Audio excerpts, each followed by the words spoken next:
Finest hours, which is interesting. Finest hours. I don't think it was their finest hours. I think it was their dullest hours. But I don't find anything really fine about this.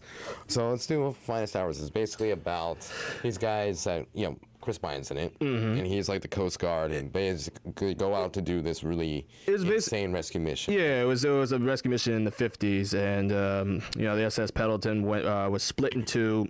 Ray Cyber took charge of the whole thing, trying to keep it together, while Chief Warrant Officer Daniel Cliff ordered the rescue mission to go find them, and Bernie Webber went out, and they were basically battling against the ferocious high seas out in Massachusetts.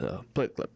That boat is too small for these seas, and this ship will be sunk by nightfall.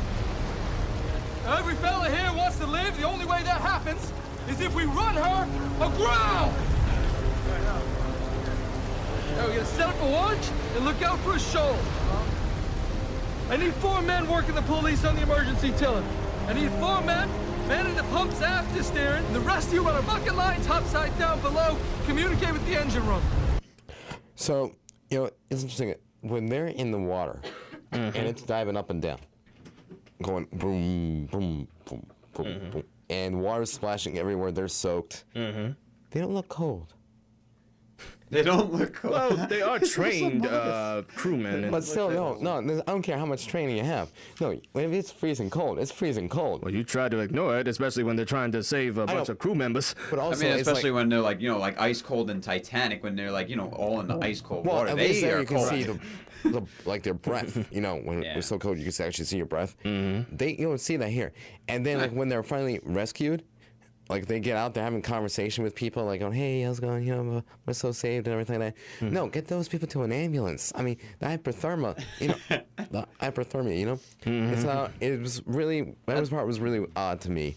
Also, this it has comparisons to The Perfect Storm a little bit, like some comparisons. Right. But I mean, in how? I mean, well, the water sequences, the fact that this is like almost a disaster film on a boat, and whatnot. And I mean, so again, like this is the second movie to be made about water. Water. It was like the hardest scene amongst other movies too, and that was not as good here either.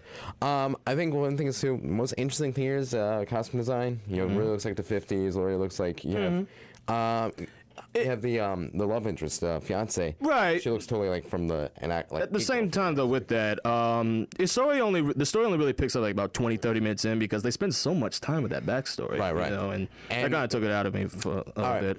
So we're about running out of time, so we're going to speed through this. But I say, see it if you're really interested in historical movies, but ultimately there's not enough here to, really gravitas. Casey Affleck, Chris Pine did a pretty good job in here, and I'd say marginally see it.